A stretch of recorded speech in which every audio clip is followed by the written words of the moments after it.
Hey Waffle Gang, I do hope you're well. My name is Mark and today we're checking out some more relationship stories. And if you do love a Reddit story, why not consider hitting that like, subscribe, maybe that notification bell too.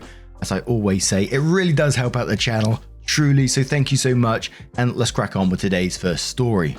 Much love guys. Now, today's first story comes from Hypertext01 and says, I, 28 male, is about to propose to my girlfriend, 28 female, of 7 years. But then I discovered something. Need advice. We've been together for 7 years and we've been really happy together. She's sweet, loving and caring. She's already been close to my family and me to hers. We are really connected to each other. Same passion, same likes and dislikes. We frequently travel together and all. We rarely fight, and when we do, we resolve issues quickly. Like a perfect relationship. We've been steady, we're genuinely happy in love. Just when I was already contemplating on proposing to her, I felt like she's gone cold for the past month. Just this Valentine's, we're on top of the world, surprising one another with gifts and sweet nothings, but the following weeks felt different. Her I love yous weren't as enthusiastic. The way she talks and communicates with me feels different. She easily gets upset over trivial things. She seems to be a different person all of a sudden. Actually, I asked her what's wrong, but she assures me everything is okay and something is just bugging her. I asked again, but it seems she doesn't want to open up. She assures me though that she loves me very much. Then, just recently, like 4 days back, I was reminded that she has a spare phone just sitting on my drawer. Phone was dead and was not used for almost a year. So I grabbed the charger, booted it up, and it so happened that her Google account is still logged onto the device. Curious, I went to see what she's been up to lately. Then I discovered her recent searches and history in Google and YouTube. I was shocked, and I don't know how to react. The searches go like this. I cheated on him. I cheated on him many times. I cheated, should we break up? Breaking up, long-term relationships, and so on. The searches were dated February 15th onwards. Almost every day she looks on the same searches and other related topics. I'm devastated discovering this. I cannot eat, I cannot sleep, but I haven't confronted her about this. What should I do? Do I need to confront her? We're currently far apart now due to work, but we will be seeing each other next week. I'm confused, I'm in shock, and I don't know how to react. Please help. Now, with the changes in her behavior and what you found on the searches, I think it's pretty obvious that cheating has happened in this situation, and I think the only way what I would need to do, I would need to confront this just to get the whys and, some closure on this. It would be absolutely 100% the end of the relationship for me, unless there was some kind of legit excuse behind all this. I can't think of one on the top of my head right now, but if one does pop up, then, things change then. But from what I'm seeing here, if, this is cheating, I just wouldn't be able to trust it again. I wouldn't be able to trust her, wouldn't be able to move on. I certainly wouldn't be proposing at all. But Brunette Broad says, of course you need to confront her. The internet community won't solve this issue. Either you need to be forceful when telling her you feel something is wrong or different and you need to know to get to her confidence, or you need to be direct and tell her that you know and be prepared for the consequences. Either way, you need answers from her. Tacos and Techno says, don't ever rush into marriage, my dude. It's a legally binding document that entitles someone to half of everything you own. You need to push her into talking about what's wrong without accusing her of cheating outright. If she refuses, do you really want a relationship with someone who can't communicate openly and honestly about their problems? Especially when you have solid evidence to suspect she is cheating. Next commenter says, wow, well, you have to look at it in two ways. You can either bring it up to her, telling her how you found out, or ask her what is the matter and point out all the things you noticed that are different. If she has the courage to tell you the truth, then respect that, but if it were me, I'd put marriage on hold and see what made her go cheat or how it all happened. Jeff says, give her an opportunity to explain herself with a firm ask. Honey, you need to tell me what's going on right now. It's putting stress on me and keeping me worried about you. I need the truth and the whole truth. Something to that effect. If she won't speak, just say you know about her Google history. Don't give her the option to keep hiding it. Your trust in her is already shattered. If she refuses to tell you, then I'd call all second chances off. Second chances are generally off in cheating cases anyway, but I leave it to OP to decide because she's the only one who sees the person confess. And one more who says, my ex cheated on me and I caught him. He wasn't upfront about it. He denied it until I showed him proof and then proceeded to tell me that he would have never have told me if I hadn't found out. We tried to move past it, but I could never trust him after that. If he had been forthcoming and showed remorse, maybe we could have, but we will never know. People make mistakes, but how that mistake is handled says a lot about someone. For some people, cheating is a dead no. For others, they're able to move forwards. Ultimately, that's up to you. But will you ever be able to trust her again? If not, you will forever be insecure and in emotional pain in your relationship. So OP does update the post and they said, hello guys, I'm providing an update to my earlier post, and then shares the link. I don't think there is a need for me to see her again next week, so here's what happened. She texted me that she got home and about to sleep at 11:44 PM. She's closing deals in another city and has to rent a place. I tried to FaceTime her at 11:51 PM just to say goodnight. She didn't pick up. I tried messaging her but no response. Remember that spare phone that's with me where her Google account is logged in? I browsed on her activity history quickly to find out what she's up to and was surprised to see there's a Google Assistant command recorded at 11:48 PM. I played and listened. There's her voice and a voice of another guy. They were goofing around at the Google Home device, so yeah. I confronted her and barraged her with a lot of messages. She only replied at around 1 AM. She kept on denying she's cheating. Then I laid all the evidence, all the screen caps and even the audio clip recording from the Google Assistant. She finally admitted, I'm single. And what an awful way to find out about that, and I can only say sorry for what you've been through. Part of me, and I know this doesn't make it any better for OP and what they've gone through, etc., is that I'm glad OP found out this information before they proposed, whether, the partner would have accepted or not. But I'm just glad that OP found out before that step was taken. But what do you guys make of this situation? Let me know your thoughts down in the comments below, and let's go on to another story from I don't know what to do 90, who says 44 male with my ex-wife 44 female, who left me 20 years ago, asked me out to dinner and to her place tomorrow, and I don't know what to do. So I dated Dawn for 3 years. We tied the knot at 20 and were married for 3 years. We had some struggles, we both had a lot of growing up to do. She was working a minimum wage job and trying to finish her career. I was just finishing up my career by then, so after 3 years, her attitude changed and she became distant. She was sexually and physically abused as a child. Also, I don't know if it matters though.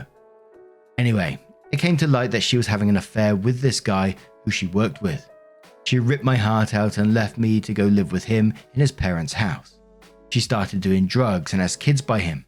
I was left devastated and broken and had trust issues over the years. Well, she added me on Facebook a few months ago and I got divorced again 2 years ago. We have been chatting and she said she's sorry for everything she did and she would like to take me out to dinner and would understand if I decline or never want to see her again, but that she would really love to see me. She is a lawyer now and is divorced and has her own kids. I didn't contact her much at first, but she likes literally everything I put up. She has started every conversation, telling me she's sorry for the hurt she's caused me. My kids are beautiful. You look great. I don't feel any ill towards her anymore, but this is all a shock to me. I feel as if she wants a new relationship judging by what she has said to me. She mentioned that we can go back to her place afterwards. She has tried to contact me over the years, but I have blocked it. I feel all these emotions of sadness and anger. I also feel like I would like to see her again for closure. I haven't seen her in person for 20 years. I've gotten over her. This just feels so weird. There's always a part of me that's interested in what the other person has to say, like OP says, for closure's sake, but I think it really depends on how you think it will affect you. If she does try to make a move on you, how are you going to react to that? I personally feel like it wouldn't be a good idea to get back together with her. You said you've gotten over her. Is meeting her going to open up old wounds for you? Because again, that wouldn't be a good idea. And I don't think that would give you closure as such. So all in all, I think you just have to do what's best for your mental health in this particular situation, whether you meet up for closure or not. That's going to be totally down to you and how you're feeling about the situation, but just don't let it cause you further hurt. A deleted user says, she's an aging, twice divorced cheater with kids from another man, and she's automatically at risk for relapse if she ever falls on hard times again. She's far, far past the point where she has a reasonable chance of a good relationship. If she pursues you, it would likely because she doesn't think that she can do better any longer. Keep that in mind. Don't take someone back who has stolen so much of your life. Tony Lee says, I don't think it would be a bad idea to see her for closure reasons. I've had a situation where I've been dumped, thought about and missed X for ages, and when I met her, she wasn't the person who I missed and found closure. Similar thing happened to one of my other exes as well. She always contacted me, missed me, blah blah, and after we met since breaking up, 2 years, she never contacted me again. But that would be the only reason why I would see her. Closure and benefit for you. I certainly 100% would not start any kind of relationship with someone who cheated on me like that. I would even unfriend her. As After says, it sounds like she may want to start things up again, and that's probably a really bad idea. If it's been 20 years and you're still feeling hurt, closure may not be a bad idea, but she sounds like she used to be incredibly selfish, so chances are she's doing this for her benefit. She's in her 40s with kids, divorced, and likely lonely. If she hits on you, run for the fucking hills. Skeeter says 20 fucking years is a long time to be bitter. Go out to dinner and see what you think. You may like her, or you may find that after 20 years you're glad that she ran off on you. Note that she probably knows she did a shitty thing and is trying to get closure too. Also, it's just dinner. You can leave anytime you want. And one more comment from Captain Big Nuts, what a name, says, potential scenario, you decide what the hell and go to dinner. At dinner, she talks about how you were the one and that she screwed up by royally leaving you. You realize that you have absolutely zero feelings for her and that whatever attraction you had for her a long time ago is now dead and buried. You reject her attempt to rekindle things and walk out of the house after an awkward hug. Realizing her last hope at a good life has just spurned her. She goes full bunny boiler mode and spends the next 6 months stalking you and calling you and showing up at your work, announcing loudly to everyone that she is still your wife, damn it, and that she will not be ignored. Probably won't happen. So afterwards, OP comes to update the post, and they said, long story short, I did meet her. We talked for hours and I felt better getting some answers throughout the night. It was an emotional, mostly on her part meeting. She apologized many times and asked about my kids, what I'm doing now, and how I've been. She's told me she's had counseling to work through her personal issues the last few years and has helped her tremendously. I asked her a bunch of hard questions I needed the answers to. I actually wrote them down previously. She answered them honestly and didn't hold anything back. She knows the affair is completely on her and that I was devastated for some time after our divorce. I wanted to know why she added me in the first place a few months ago and started speaking to me again. She told me that she's always wanted to apologize in person to my face and thought it would be inappropriate while we were both married. She also told me none of the guys in her life ever really matched up to me, and that she was hoping one day somehow we could try again, ever since our divorces. I told her I forgive her, but I'm not ready for anything right now. I appreciate her taking me out to dinner and I enjoyed it. I didn't go to her place. She told me she wanted another chance but wants to do it differently this time. Although I do find her attractive and have always cared about her, I'm not ready right now. So let's just be friends for the time being. We hugged and she kissed my cheek and that was it. A tearful goodbye. We haven't seen each other in 20 years. As some of the comments were people calling me a cuckold and other things. I don't really understand how. I divorced her when she left to go be with the other guy and blocked her for all of these years, even after attempted contact by her. So say what you want, I guess. Thanks for all the advice. I understand some of you might not agree with my decision, but I enjoyed my dinner and getting some answers I needed about our past. It may or not evolve into something else, but I'm not ready for anything right now. And there was one comment on this one where someone said that they're glad that she sort of took ownership of the cheating, and OP responded saying she worded it a little differently. Told me I was the only guy in her life that she ever had a special connection with, and that cheating and losing me was the worst thing that she ever did, and the biggest regret she has. She also didn't blame her rough childhood on any of this, although she did have a messed up, abuseful childhood. I look at myself as a catch nowadays. I can do better than her and I'm not codependent anymore.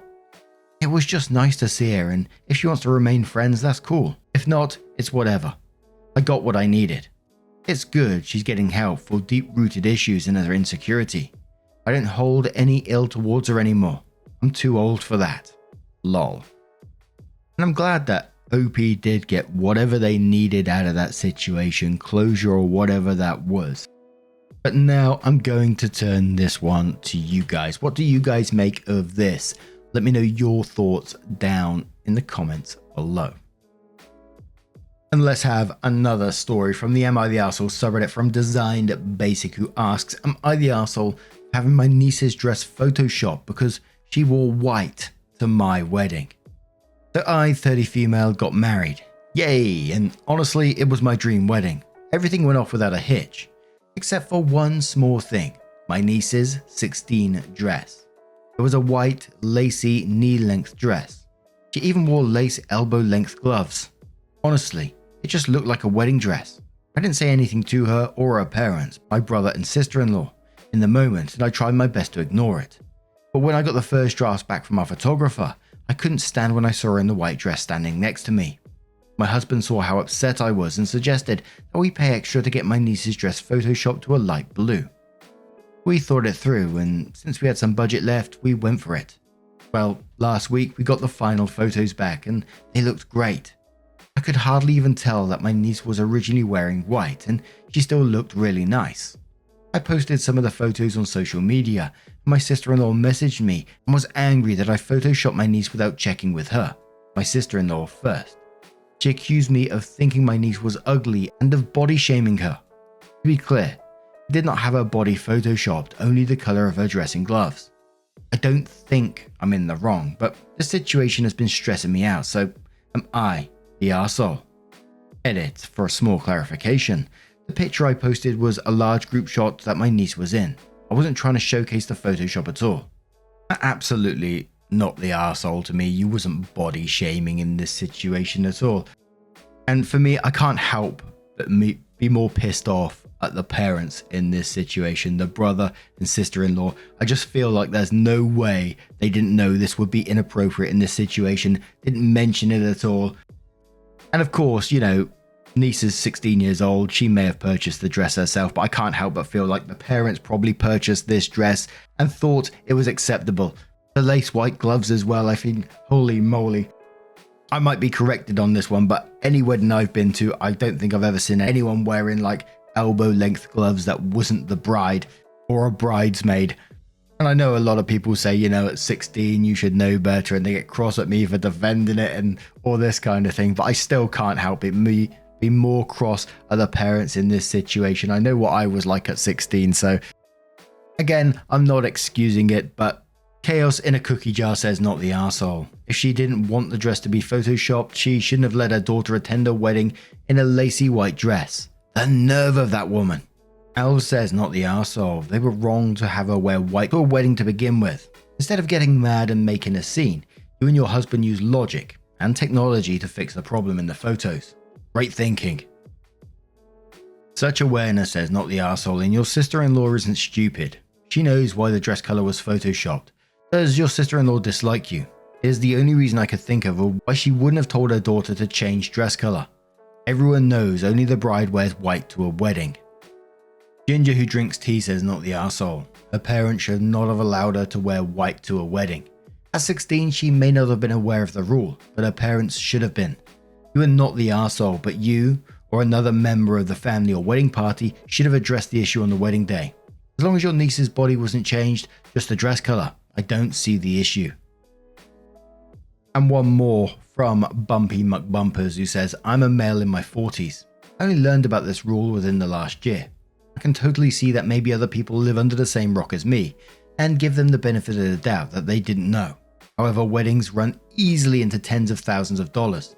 If any picture of me from someone's wedding is ruining the vibe for any reason, the bride and groom are perfectly within their rights to have their expensive photographer fix the problem.